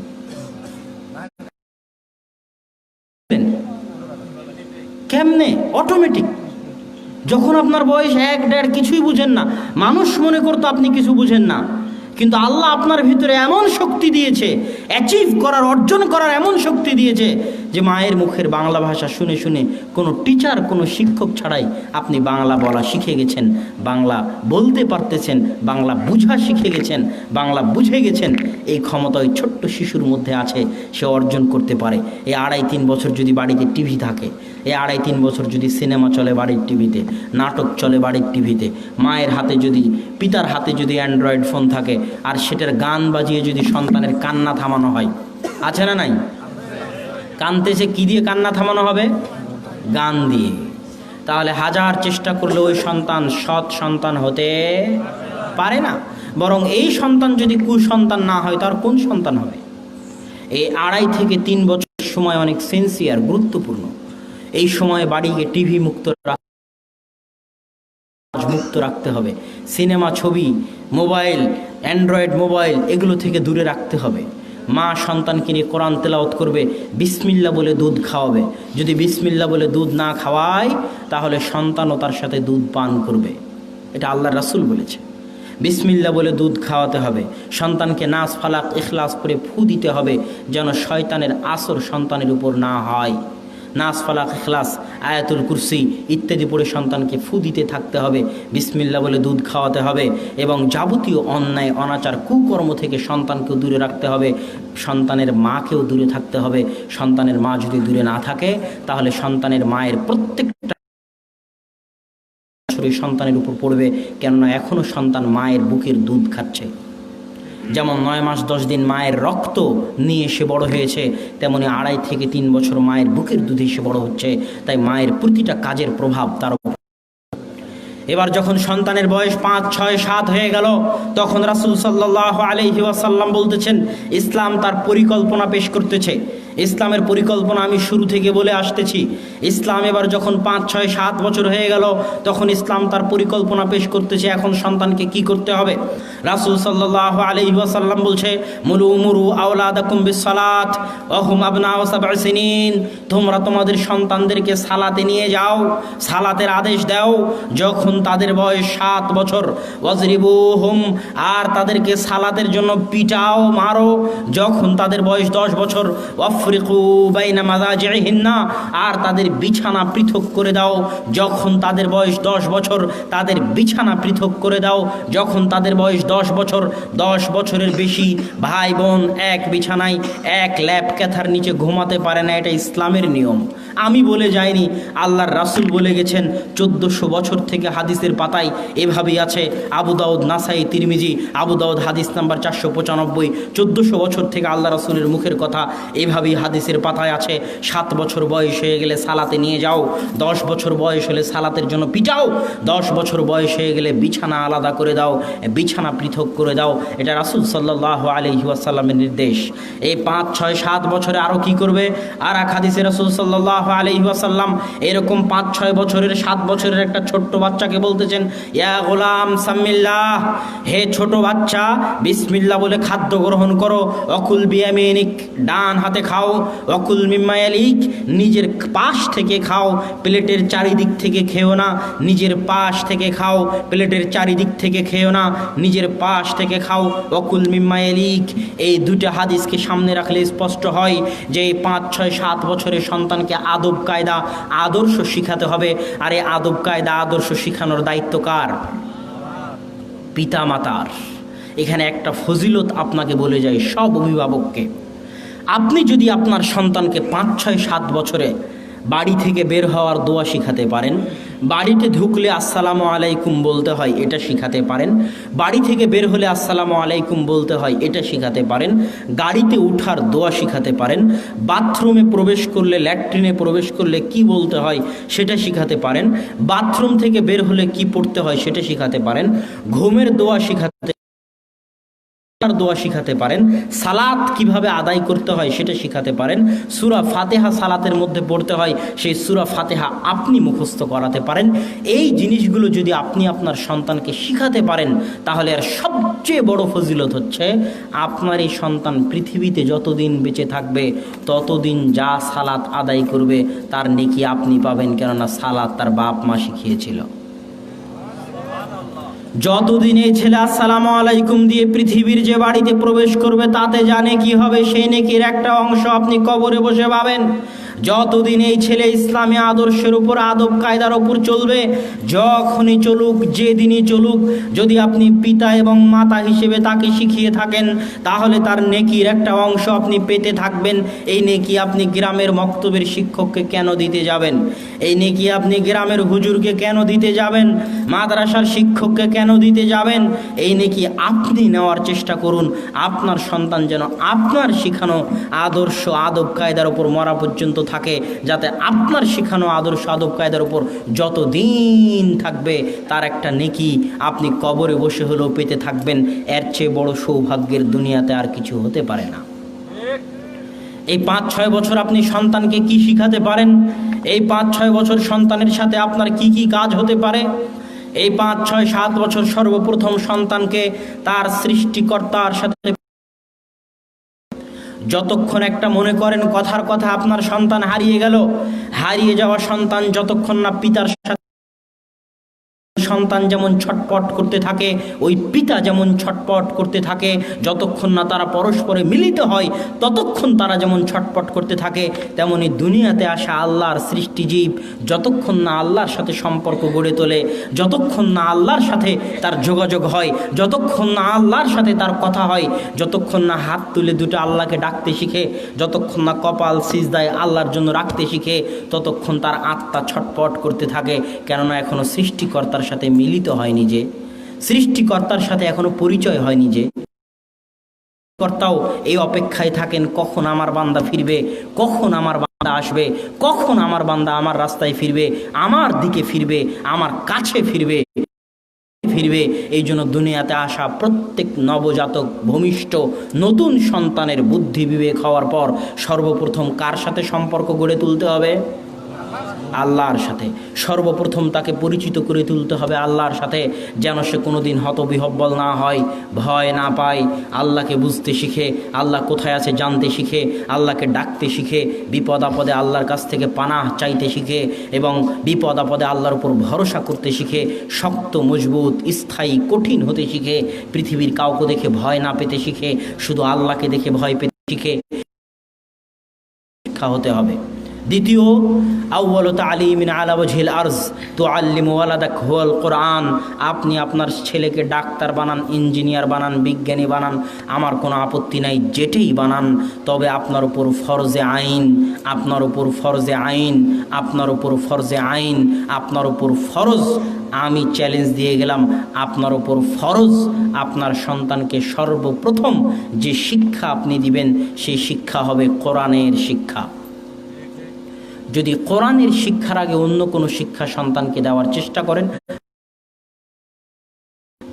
আমি বলে গেলাম সর্বপ্রথম যে শিক্ষা দুনিয়াতে আসার পর সে পাবে, তাকে যদি কোরআনের শিক্ষা বাদ দিয়ে কিন্ডার গার্ডেনে ভর্তি করেন, তাকে যদি কেজি স্কুলে ভর্তি করেন, এখনও সে কোরআন পড়তে পারে না, এখনও সে কোরআন পড়া শেখেনি, এখনও সে আরবি অক্ষর চেনে না, তাহলে বাপ বেটা উভয় গুনাহগার। এই গুনাহ মরা পড়তে হবে, কিয়ামত পর্যন্ত বয়ে বেড়াতে হবে। যে কোনো মূল্যে যাই বানান, যে কোনো মূল্যে, মুচি হোক, মেথর হোক, রিক্সা চালক হোক, ভ্যান চালক হোক, যে হোক, রাস্তায় ভিক্ষে করে খাক, তাতেও আপত্তি নাই, কিন্তু সর্বপ্রথম যে জিনিসটা তাকে শিখাতে হবে সেটা হচ্ছে কোরআন পড়তে পারতে হবে। কোরআন পড়তে পারা ছাড়া কোনো মুসলমান এটা কল্পনা করা অনেক কঠিন, অনেক ভয়াবহ। এই জন্য সবার আগে কোরআন পড়া শিখতে হবে, কেননা আমার এবং আপনার হেদায়েতের মাধ্যম হচ্ছে কোরআন। আল্লাহ কোরআনকে বলেছেন হুদাল্লিন নাস। আল্লাহ বলেনি আব্দুল্লাহ তুমি হেদায়েতের মাধ্যম, আব্দুল্লাহ আজকে এসে 10টা মানুষের সামনে বক্তব্য দিবে আর আপনি হেদায়েত হয়ে যাবেন, এটা আল্লাহ বলেননি। আল্লাহ বলছে কোরআন হুদাল্লিন নাস। কি থাকলে মানুষ হেদায়েত হবে? কোরআন থাকলে মানুষ হেদায়েত হবে। আমি আপনাকে হেদায়েত করতে পারতেছি, আমার কথা শুনে আপনি হেদায়েত হচ্ছেন কেন? আমার কথার মধ্যে কোরআন আছে তাই, আমার কথার মধ্যে কোরআনের কথা আছে তাই, আমার কথার মধ্যে আল্লাহর কথা আছে তাই, আমি মাধ্যম মাত্র। এই জন্য কোরআন জানতে, বুঝতে, পড়তে শিখতে হবে। এটা হচ্ছে দ্বিতীয় জরুরি কাজ, যে কোনো মূল্যে।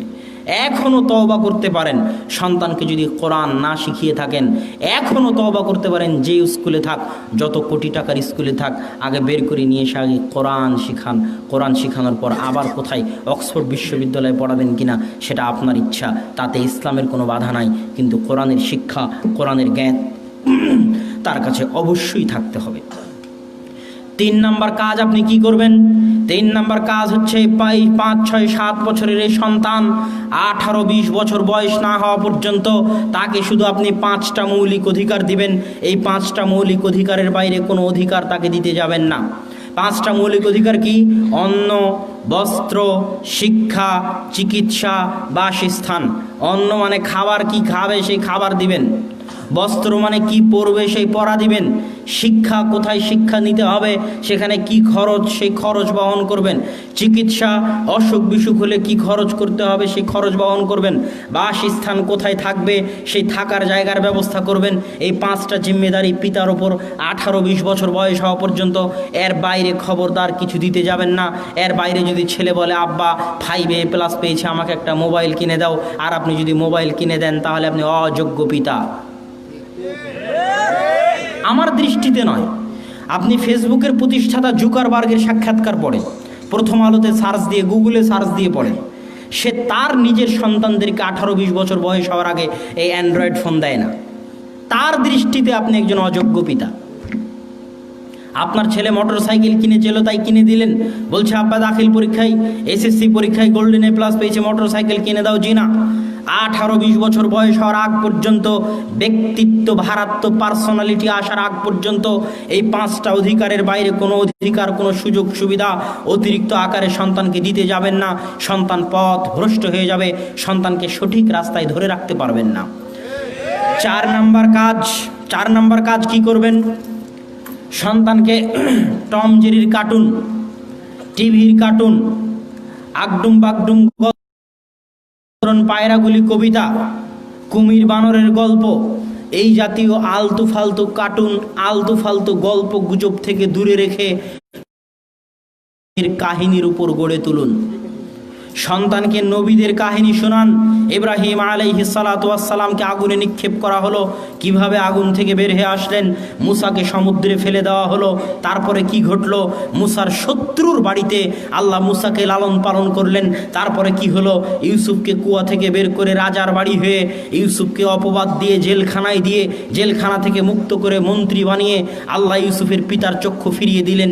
এই যে নবী রাসূলদের যে কাহিনী আছে, এই নবী রাসূলদের কাহিনী সন্তানকে শোনান। এই কাহিনীগুলো তাকে পড়ান, তাকে শোনান, তাকে বলেন। এই কাহিনীগুলো মরা পর্যন্ত তার মনে, তার হৃদয় স্পটে এঁকে থেকে যাবে এবং তাকে সৎ আদর্শবান হতে সাহায্য ও সহযোগিতা করবে। 5 নাম্বার কি প্রয়োজন? তার সামনে একজন ব্যক্তিত্ববান পিতার প্রয়োজন। ব্যক্তিত্ববান পিতা মানে যে পিতা তার সন্তানকে কন্ট্রোল করতে পারে না, সে ব্যক্তিত্ববান পিতা নয়। ব্যক্তিত্ববান পিতা কাকে বলবে দেখবেন, 1 মিনিট দেখেন ব্যক্তিত্ববান পিতা কাকে বলে। বেশি সময় নিব না, আমারও সময় শর্ট, কেননা আব্বু 8 মোলে আছে, এখান থেকে প্রোগ্রাম শেষ করে আব্বুকে ওখান থেকে নিয়ে তারপরে রাজশাহী যেতে হবে, এই জন্য আমিও সময় বেশি নিব না। তবে একজন ব্যক্তিত্ববান পিতার একটা উদাহরণ দেখেন। সফরে আছে রাসূল সাল্লাল্লাহু আলাইহি ওয়াসাল্লাম, আল্লাহ রাসূলের সাথে আছে তার স্ত্রী আয়েশা রাদিয়াল্লাহু তাআলা আনহা। সফরে আয়েশা রাদিয়াল্লাহু তাআলা আনহার হার হারিয়ে গেছে, গলার স্বর্ণের মালা হারিয়ে গেছে, এই জন্য কাফেলা রওনা হতে পারতেছে না। আবু বকর রাদিয়াল্লাহু তাআলা আনহু জিজ্ঞেস করলেন, কি কাহিনী, কেন তোমরা বের হচ্ছ না, কেন তোমরা রওনা হচ্ছ না? তো বলে, কাহিনী তো কিছু নয়, আপনার মেয়ে হার হারিয়ে ফেলেছে, হার হারিয়ে ফেলার কারণে তার হার খুঁজতে লেট হচ্ছে, এদিকে সালাতের সময় হয়ে গেছে, আমরা উজু করার পানিও পাচ্ছি না। কি বিতিকিচ্ছিরি একটা অবস্থা, কি করুণ এবং কঠিন একটা অবস্থা। আল্লাহ রাসূলের খিমায় আল্লাহ রাসূলের তাবুতে প্রবেশ করলেন। তাবুতে প্রবেশ করে দেখেন রাসূল সাল্লাল্লাহু আলাইহি ওয়াসাল্লাম আয়েশা রাদিয়াল্লাহু তাআলা আনহার উরুরানের উপর মাথা রেখে ঘুমাচ্ছেন। পৃথিবীর সর্বশ্রেষ্ঠ নারীদের একজন আয়েশা রাদিয়াল্লাহু তাআলা আনহা, আর পৃথিবীর সর্বশ্রেষ্ঠ মানুষ, সর্বশ্রেষ্ঠ রাসূল মুহাম্মদ সাল্লাল্লাহু আলাইহি ওয়াসাল্লাম, তিনি তার সর্বশ্রেষ্ঠ স্ত্রীর রানের উপর মাথা দিয়ে ঘুমাচ্ছেন। আর নবী রাসূলদের পরে পৃথিবীর সর্বশ্রেষ্ঠ মানুষ আবু বকর রাদিয়াল্লাহু তাআলা আনহু তাবুতে প্রবেশ করলেন। কত ব্যক্তিত্ববান পিতা, কত ভারত। বাংলাদেশের কোনো শ্বশুর হয় আর যদি জামাই এভাবে মেয়ের ওর উরু রানের উপর মাথা দিয়ে ঘুমিয়ে থাকে, তাহলে শ্বশুর তাড়াতাড়ি ঘর থেকে বের হয়ে যাবে। যদি আমার আপনার মতো কোনো শ্বশুর হয় তাহলে এটাই ঘটবে। কিন্তু আবু বকর রাদিয়াল্লাহু তাআলা এতটা ব্যক্তিত্ববান, এতটা ভারাত্মপূর্ণ যে সর্বশ্রেষ্ঠ মানুষের সামনে সর্বশ্রেষ্ঠ মেয়েকে সর্বশ্রেষ্ঠ পিতায় এমন জোরে মারলেন, এমন জোরে মারলেন, এমন জোরে মারলেন যে আয়েশা রাদিয়াল্লাহু তাআলা আনহা বলছে, আমার উরুর উপর যদি আল্লাহর রাসূল না থাকতো তাহলে আমি ছিটকে দূরে চলে যেতাম। এটা হচ্ছে একজন ব্যক্তিত্ববান পিতা। আপনি বাড়িতে ঢোকেন, আপনি আপনার সন্তানকে কন্ট্রোল করতে পারেন না, আপনার স্ত্রী আপনার সন্তানকে কন্ট্রোল করতে পারে না, মানে আপনারা উভয়ই জন্ম দিয়েছেন ঠিকই, এখনও পিতা হননি, এখনো মা হতে পারেননি, এখনো পিতা হতে পারেননি। পিতা বাড়িতে ঢুকবে তো বাড়ি শুনশান নীরব হয়ে থাকবে, ভয়ে থরথর করে সন্তানেরা কাঁপতে থাকবে, এর নাম পিতা। পিতার চোখ যেদিকে যাবে, সন্তান যেদিকে যাবে, এর নাম পিতা। পিতাই খাওয়ায়, পিতাই পড়ায়, কিন্তু পিতা নিজের ভারাত্ম ব্যক্তিত্ব রক্ষা করতে পারেনি, এই জন্য পরিবার কন্ট্রোল করতে পারেনি। এই জন্য আপনাকে ব্যক্তিত্ববান, ভারাত্মবান হতে হবে, তাহলে আপনার সন্তান আপনার থেকে শিখবে। আর যদি আপনার মধ্যে ব্যক্তিত্ব, ভারাত্ম না থাকে, তো আপনার সন্তান আপনার থেকে শিখতে পারবে না। আর যখন সন্তান পিতার থেকে শিখতে পারবে না, তখন সন্তানের পথভ্রষ্ট হওয়ার সম্ভাবনা অনেক অনেক গুণ বেশি। আমি বক্তব্য লম্বা করব না। এবার 5 নম্বর পয়েন্ট। আগের 4টা কি বলেছিলাম ভুলে গেছেন কিনা মনে নাই। সর্বপ্রথম সন্তানকে তাওহীদের সাথে সম্পৃক্ত করে দিতে হবে। দ্বিতীয়ত সন্তানকে টিভি, মোবাইল 18-20 বছর বয়স পর্যন্ত দূরে রাখতে হবে। তৃতীয়ত সন্তানকে আপনি নিজে আদব কায়দা শিখাবেন, নিজে আদর্শ শিখাবেন। চতুর্থত সন্তানকে নবীদের কাহিনী শোনাবেন, বিভিন্ন কার্টুন, আজে বাজে ফালতু জিনিস থেকে দূরে রাখবেন। পঞ্চমত সন্তানের সামনে আপনাকে ব্যক্তিত্ববান, আদর্শবান হিসেবে পেশ করতে হবে, যেন সন্তান আপনাকে অনুসরণ করতে পারে। ষষ্ঠত সন্তান যদি এই গাবতলির বাজারের রাস্তা চিনতে পারে, সন্তান যদি সিনেমার টিকিট কোথায় পাওয়া যায় সেই রাস্তা চিনতে পারে, সন্তান যদি বিপিএলের জুয়া কোথায় হয় সেই রাস্তা চিনতে পারে, সন্তান যদি মিষ্টির দোকান কোথায় সেই রাস্তা চিনতে পারে, কোন বাড়িতে টিভি আছে সেই বাড়িতে কিভাবে যাওয়া যায়, কয়টার দিকে টিভিতে অনুষ্ঠান আছে সেটা মনে রাখতে পারে, তাহলে সন্তানকে অবশ্যই মসজিদের রাস্তাও চিনাতে হবে। সম্পর্ক ছাড়া আদর্শ সমাজ, আদর্শ পরিবার, আদর্শ সন্তান গড়ে উঠতে পারে না। 1 মিনিট আপনাকে আমি দেখাই। আল্লাহ সুবহানাহু ওয়া তাআলা তার নবী ইব্রাহিমকে বলতেছে, ইব্রাহিম মানে সকল নবীর পিতা। ইব্রাহিম আলাইহিসসালাতু ওয়াসসালামের পরে কিয়ামত পর্যন্ত, মুহাম্মদ সাল্লাল্লাহু আলাইহি ওয়াসাল্লাম পর্যন্ত যত নবী এসেছে সকল নবীর পিতা হচ্ছে ইব্রাহিম আলাইহিসসালাতু ওয়াসসালাম। তো ইব্রাহিম আলাইহিসসালাতু ওয়াসসালামকে লক্ষ্য করে আল্লাহ সুবহানাহু ওয়া তাআলা বলতেছে, ওয়া তাহহির বাইতিয়া লিত-তাইফিন। ইব্রাহিম তাকান এইদিকে, বক্তব্য শেষের দিকে চলে এসেছি, মনোযোগ বক্তব্যের প্রতি রাখেন। এত মহান নবীকে, যিনি সকল নবীর পিতা, ইব্রাহিমের পরে আর কোন নবী আসেনি যে নবীর পিতা ইব্রাহিম নন। ইব্রাহিমের পরে আর কোন নবী আসেনি যে নবীর পিতা ইব্রাহিম নন। সেই ইব্রাহিমকে লক্ষ্য করে আল্লাহ বলতেছে, ইব্রাহিম তোমরা বাপ বেটা মিলে মানে কে? ইব্রাহিম আর ইসমাইল বেটা মিলে তাহহির বাইতিয়া, কাবা ঘর ঝাড়ু দাও। ইব্রাহিম তোমরা বাপ বেটা মিলে কাবা ঘর মুছো। ইব্রাহিম তোমরা বাপ বেটা মিলে কাবা ঘর পরিষ্কার করো। ইব্রাহিম তোমরা কাবা ঘরের খাদেম। আজকের সমাজে আপনার মসজিদের খাদেম মনে করছেন সবচেয়ে নিম্নমানের, সবচেয়ে কম দামের চাকরির, যে ধমক দিবে, খাদেমের সাথে খারাপ ব্যবহার করবে। আল্লাহ ইব্রাহিমকে বলতেছে, ইব্রাহিম তোমরা কাবা ঘর মুছো। ইব্রাহিম মানুষ যে নাকের পোটা ফেলে যাবে, সিগান ফেলে যাবে, ওই সিগান ইব্রাহিম তুমি পরিষ্কার করো। মানুষ যে ময়লা নিক্ষেপ করে যাবে কাবা ঘরে, ওই ময়লা তুমি পরিষ্কার করো। ইব্রাহিম আর ইসমাইল, আল্লাহ কোরআনে বলেছে ইব্রাহিম আর ইসমাইল হচ্ছে মসজিদের খাদেম। মসজিদের কি খাদেম। মারিয়াম আলাইহিস সালাতু ওয়াস সালামকে চিনেন? ঈসা আলাইহিস সালাতু ওয়াস সালামের মা, পৃথিবীর সর্বশ্রেষ্ঠ নারীদের একজন মারিয়াম আলাইহিস সালাতু ওয়াস সালাম, তার কাজ কি? বাইতুল মাকদেস ঝাড়ু দেওয়া, বাইতুল আকসা মুছা। মানুষ নাকের যে ময়লাগুলো ফেলে যায়, শরীরের যে ময়লাগুলো ফেলে যায়, মানুষের পা থেকে যে ময়লা ঝরে পড়ে, সেই ময়লা মুছা, সেই ময়লা ঝাড়ু দেওয়া মারিয়ামের কাজ। যিনি পৃথিবীতে সর্বশ্রেষ্ঠ নারীদের একজন, যিনি ঈসা আলাইহিস সালাতু ওয়াস সালামের মা। তো মসজিদ পরিষ্কার করা নবীদের কাজ, মসজিদ সাফ করা নবীদের কাজ। আপনার সন্তানকে যদি সৎ বানাতে চান, তাহলে বাপ বেটা মিলে মসজিদে যাবেন আর মসজিদ ঝাড়ু দিবেন, মসজিদ পরিষ্কার করবেন। আজকে মসজিদে লাইট লাগবে, মসজিদে লাইটের ব্যবস্থা করবেন। ওই চাদরটা যে মাদুরটা পাড়া আছে ওটা ময়লা হয়ে গেছে, ওটা ধুতে হবে। বাপ বেটা মিলে মাদুর মসজিদ থেকে নিয়ে এসে বাড়িতে নিজে হাতে মাদুর ধুবেন। মসজিদের সাথে সম্পর্ক রাখলে সন্তান আদর্শবান হবে, আর মসজিদের সাথে সম্পর্ক না থাকলে পরিবারও আদর্শবান হবে না, সন্তানও আদর্শবান হবে না। শুধু তাই নয়, মসজিদের সাথে সম্পর্ক না থাকলে আপনি মুসলমানও থাকতে পারবেন না। কিভাবে? আওয়ামী লীগ একটা সংগঠন, বিএনপি একটা সংগঠন না? সংগঠন নয়? সংগঠন না? এই সংগঠনের নেতা আছে, কেন্দ্র আছে, শাখা আছে, মাসিক চাঁদা আছে না নাই? ইসলাম নামক এই সংগঠনের কেন্দ্র হচ্ছে মক্কা মদিনা। ইসলাম নামক এই সংগঠন, এই সংগঠনের সদস্য থাকতে হলে আপনাকে বছরে একবার চাঁদা দিতে হবে। কি সেটা? যাকাত। যদি যাকাত না দেন আপনি সংগঠনের সদস্য থাকতে পারবেন না। আপনি নিসাব পরিমাণ সম্পদের মালিক আর আল্লাহর সংগঠনে চাঁদা দিবেন না, আর বলবেন আমি ইসলাম করি। আওয়ামী লীগে যদি চাঁদা না থাকবেন, থাকবেন না। তো ইসলামের সদস্য থাকতে হলে আপনাকে বছরে একবার চাঁদা দিতে হবে। আওয়ামী লীগের বার্ষিক সম্মেলন হয়, বিএনপির বার্ষিক সম্মেলন হয়, ইসলামেরও বার্ষিক সম্মেলন আছে, হজ।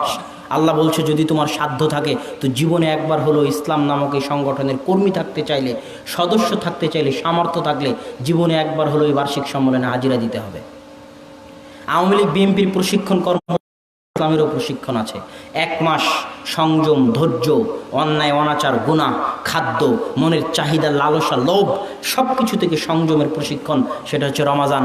যদি ইসলাম নামক সংগঠনের সদস্য থাকতে চান এই প্রশিক্ষণে আপনাকে অংশগ্রহণ করতেই হবে, না হলে আপনি এই সংগঠন থেকে বের হয়ে যাবেন, থাকার উপায় নাই। ঠিক এই সংগঠনের যদি সদস্য থাকতে চান তো এই সংগঠনের শাখা যেগুলো আছে এই শাখাগুলোর সাথে সম্পর্ক থাকতে হবে। এই সংগঠনের শাখা কি? সারা পৃথিবীতে ছড়িয়ে থাকা মসজিদগুলো। এই সারা পৃথিবীতে ছড়িয়ে থাকা মসজিদগুলোতে দিনে কমসে কম 5 বার আপনাকে হাজিরা দিতে হবে। যদি 5 বার আপনি হাজিরা না দিতে পারেন তাহলে ইসলাম নামক সংগঠন থেকে আপনি খারিজ, বহিষ্কার। খলিফা চাইলে আপনাকে হত্যা করতে পারে। কথা মনে হয় বুঝাতে পারলাম না? কথা কি আমার স্পষ্ট বুঝতে পারছেন? তো ইসলাম নামক এই সংগঠনের সাথে সম্পর্ক রাখতে হলে আপনার সম্পর্ক মসজিদের সাথে থাকতে হবে, থাকতে বাধ্য। আরে মসজিদে যে না হয় আমেরিকা থেকে গণতন্ত্র এসেছে, ইংল্যান্ড লন্ডন থেকে গণতন্ত্র এসেছে, তাই চেয়ারম্যান মেম্বার মুচি মেম্বার হয়ে গেছে, তাই তারা বিচার সালিশ করতেছে, না হলে এগুলো একটাও ইসলামে চলবে না। ইসলামে মসজিদ হচ্ছে সবকিছু। মসজিদে বিচার হবে, মসজিদেই বিয়ে হবে, মসজিদি কোর্ট, মসজিদি কাচারি, মসজিদের ইমামই সবকিছু। ইমাম হবে যোগ্য, নেতৃত্বে সম্পন্ন, শিক্ষিত মানুষ, যার প্রভাব থাকবে সমাজে, যার দাপট থাকবে সমাজে। কমিটি কিসের ইমামের উপর দাপট চালাবে? ইমাম সমাজের উপর দাপট চালাবে। বিচার, সালিশ, বিবাহ, শাদী এভরিথিং মসজিদ থেকে হবে, কেননা এটা ইসলামের শাখা কেন্দ্র। বুঝেননি? তো সম্মানিত উপস্থিতি, এই জন্য সৎ সন্তান গড়ে তুলতে হলে মসজিদের সাথে সন্তানের সম্পর্ক থাকতে হবে। এবার বক্তব্যের শেষ অংশে চলে আসি। বক্তব্যের শেষ অংশ হচ্ছে এবার সন্তান এই 5, 7, 10 বছরের মধ্যে আমি যেগুলো বললাম এগুলো সব যদি ঠিক করতে পারেন তাহলে 10 বছর পর সন্তান যদি আপনার বাড়ি থেকে বাইরেও চলে যায় তবুও সে পথভ্রষ্ট হবে না। সে আদর্শের উপর থাকবে, সৎ আদর্শের উপর থাকবে, সৎ সন্তান হিসেবে গড়ে উঠবে পৃথিবীর যে প্রান্তেই যাক না কেন। এবার সন্তান যখন বয়স্ক হয়ে যাবে তখন সন্তানকে বিবাহ দিতে হবে। বিবাহ টাকার ভয়ে দিচ্ছেন না, চাকরির ভয়ে দিচ্ছেন না, সার্টিফিকেটের ভয়ে দিচ্ছেন না, এগুলো উচিত নয়। বরং সন্তানকে বিবাহ না দেওয়ার কারণে সন্তান যা গুনাহ করবে তার একটা ভার, তার একটা অংশ আপনাকে বহন করতে হবে।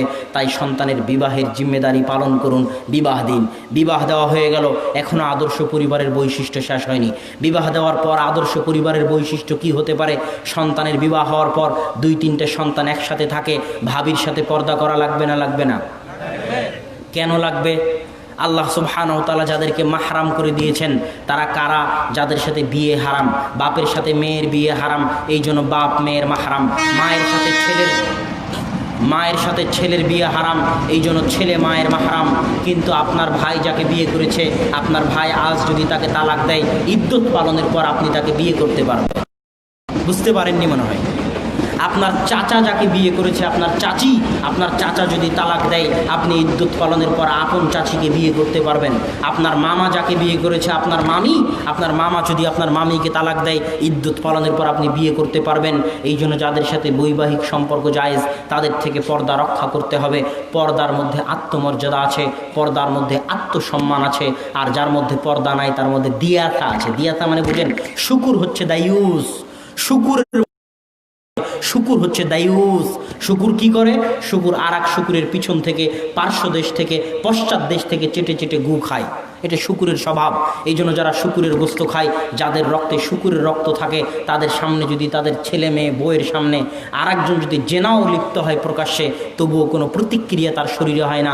কেননা তার শরীরে শুকুরের রক্ত প্রবাহিত আছে। সে এখন দায়ুস হয়ে গেছে, তার মধ্যে আত্মমর্যাদা নাই, আত্মসম্মান নাই। আর যে মোহরানা দিয়ে বিয়ে করেছে, যার রক্তে শুকুরের রক্ত নাই, যার রক্ত পুজ হয়ে যায়নি, যে এখনও মনে করে সে মুসলমান, আর মোহরানা দিয়ে বিয়ে করেছে, নিজের বউকে নিজে খাওয়ায়, নিজের মেয়েকে নিজে খাওয়ায়, তার বউ তার মেয়ে যদি পর্দা না করে, আর এটা যদি তাকে একটুকু সহ্য না হয়, একটুকু কষ্ট না হয়, তাহলে সে এখনো আদর্শবান, আত্মমর্যাদা সম্পূর্ণ পুরুষ হতে পারেনি। এই জন্য বাড়িতে পর্দার হেফাজত করতে হবে। কেননা রাসূল সাল্লাল্লাহু আলাইহি সাল্লাম বলেছেন, লা ইয়াদখুলুল জান্নাতা দায়ুস।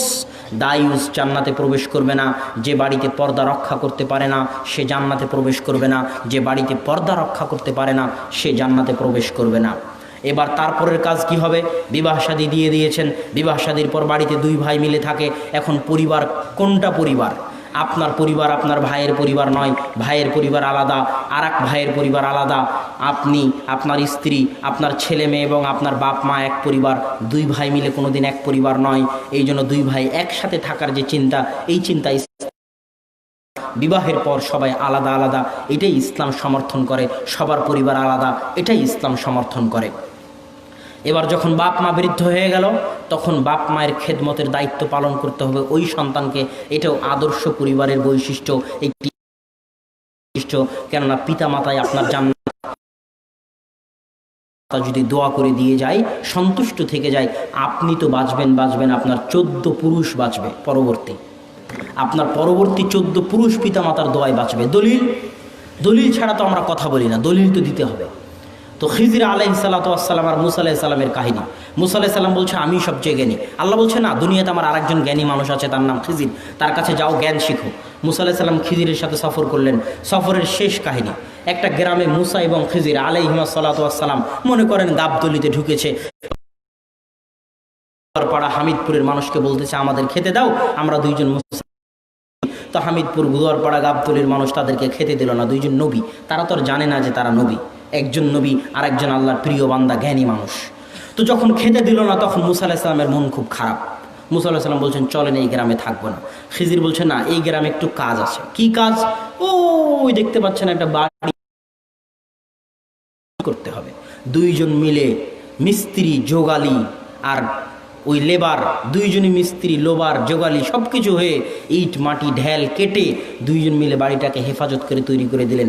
মুসা আলাইহিস সালামের মন খুব খারাপ, যেই গ্রামের লোক খেতে দিল না, সেই গ্রামের মানুষের আপনি বাড়ি ঠিক করে দিলেন। সালাম উত্তরে বলতেছে, আপনি জানেন না, খানা আবাওয়াহুমা সালিহা, যাদের বাড়ি ঠিক করে দিলাম তাদের বাপ মা সৎ ছিল, হেফাজত করলেন। বাপ মাকে যদি সন্তুষ্ট রাখতে পারেন, আপনি তো বাঁচবেন, আপনার 14 পুরুষ পরবর্তী বংশধরও বাঁচবে। এই জন্য আদর্শ পরিবারের আরেকটা বৈশিষ্ট্য হচ্ছে, বাপ মাকে সন্তুষ্ট রাখতে হবে, বাপ মায়ের সাথে ভালো ব্যবহার করতে হবে। এবার একটা আদর্শ পরিবারের দিন কেমন হতে পারে, এটা বলে বক্তব্য শেষ করে দেব। আদর্শ পরিবারের দিন শুরু হবে ফজরের সালাত দিয়ে। ফজরের সালাতে বাপ হোক, ভাই হোক, সবাই সবাইকে ডাকবে। একজন যাবে আর একজন যাবে না, এটা হতে পারে না। সবাই সবাইকে ডেকে মসজিদের সাথে সম্পর্ক থাকবে, মসজিদে যাবে। ফজরের সালাতের পরে ঘুমানো যাবে না। ফজরের সালাতের পরে ঘুমালে বরকত উঠে যায়, রুজিতে বরকত থাকে না। আল্লাহ রাসূল বলছেন, ইন্নাল্লাহা জাআলা লিহাযিহিল উম্মাতা আল বারাকাতা ফি বুকুরিহা, আল্লাহ আমার উম্মতের জন্য বরকত রেখেছেন ফজরে। ফজরের সালাতের পর যেই ঘুমাক, আপনি রিকশাওয়ালা হন, ভ্যান চালক হন, শিক্ষক হন, ব্যবসায়ী হন, দোকানদার হন, ফজরের সালাতের পরে যদি ঘুমান, আপনার রুজিতে বরকত উঠে যাবে। ইবনুল কাইয়িম রাহিমাহুল্লাহ বলতেছে, এমনকি আমরা সালাফদেরকে দেখেছি, আলেম ওলামাদেরকে দেখেছি, তারা যদি দূর দূরান্ত থেকে সফরে আসতেন, দূর দূরান্ত থেকে সফরে এসে কঠিন কাজ করে ক্লান্ত হয়ে যেতেন, তবুও তারা ফজরের পরে ঘুমাতেন না। কি করতেন? অপেক্ষা করতেন সূর্য ওঠা পর্যন্ত। সূর্য ওঠার পরে তারা ঘুমাতেন, যত কষ্টই হোক। কেন? সূর্য ওঠা পর্যন্ত আল্লাহর বরকত অবতীর্ণ হতে থাকে পৃথিবীতে। আর যদি আপনি ঘুমিয়ে যান, এই বরকত থেকে রুজি রুটিতে বরকত কমে যাবে। এই জন্য আদর্শ পরিবারের বৈশিষ্ট্য হচ্ছে ফজরের পরে ঘুমাতে পাবেন না। ফজরের পরে কি হবে? কোরআন তেলাওয়াত হবে বাড়িতে। যে বাড়িতে কোরআন তেলাওয়াত হয় না ওই বাড়ি কবর। যে বাড়িতে কোরআন তেলাওয়াত হয় না ওই বাড়ি কবর। যে বাড়িতে কোরআন তেলাওয়াত হয় না ওই বাড়ি কবর। যে বাড়িতে কোরআন তেলাওয়াত হয় না ওই বাড়িতে কবর। কোরআন আল্লাহর কালাম, যেখানে কোরআন পড়া হবে সেখানে বরকত হবে। যেখানে কোরআন পড়া হবে সেখানে বরকত হবে। কোরআন আল্লাহর কালাম, যেখানে কোরআন পড়া হবে সেখানে বরকত হবে। আদর্শ পরিবার ওঠেই যেখানে ফজরের পরে সবাই কোরআন পড়তে পারে, জানে, ওই বাড়িতে আল্লাহর পক্ষ থেকে বরকত অবতীর্ণ হবে। সকাল শুরু হতে হবে কোরআন দিয়ে, দিন শেষ হতে হবে কোরআন দিয়ে। আপনি যদি দোকানদারও হন তো দোকান খুলে আগে কোরআন তেলাওয়াত করবেন, আপনার দোকানে বরকত হবে।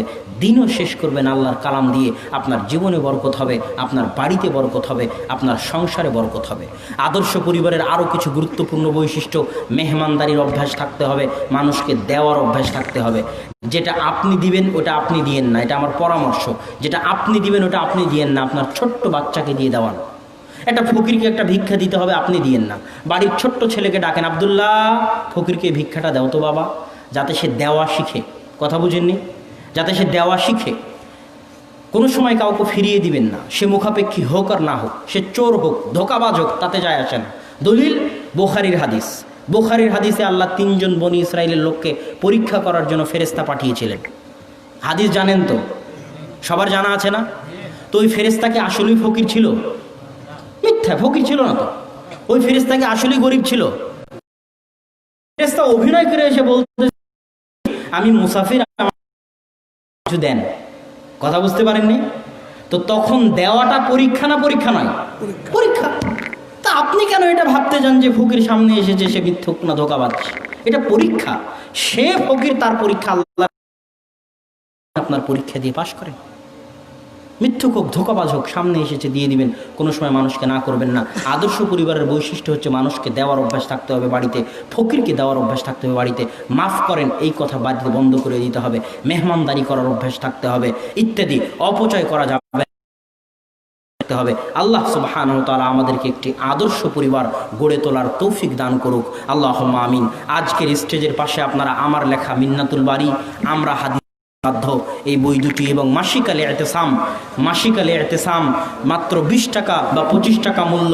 মাসিকালে এতেসাম কিছুই যদি না পারেন, মিন্নাতুল বারী আমরা হাদিস মানতে বাধ্য, কিছু যদি না নিয়ে যেতে পারেন 14 ফেব্রুয়ারি তো কমসে কম মাসিকালে এতেসাম নিয়ে যাবেন। আর জরুরি ঘোষণা, জরুরি ঘোষণা, আগামী 13-14 ফেব্রুয়ারি আল জামিয়া সালাফিয়া ডাঙ্গিপাড়া রাজশাহীতে বিশাল সম্মেলন। সমগ্র গাবতলীবাসীকে আপনাদের জামাই হিসেবে দাওয়াত দিয়ে গেলাম, অবশ্যই আসবেন ইনশাআল্লাহ। কোন মাদ্রাসা? এই যে আল মারকাজুত তাকওয়া মহিলা মাদ্রাসা, যে মাদ্রাসার আয়োজনে আজকের প্রোগ্রাম, সেই মাদ্রাসায় আপনাদের সহযোগিতা, আপনাদের সন্তানদের ভর্তি, আপনাদের উপস্থিতি সবকিছু আমিও কামনা করতেছি। আল্লাহ আপনাদের জন্য সহজ করুক, আল্লাহুম্মা আমিন।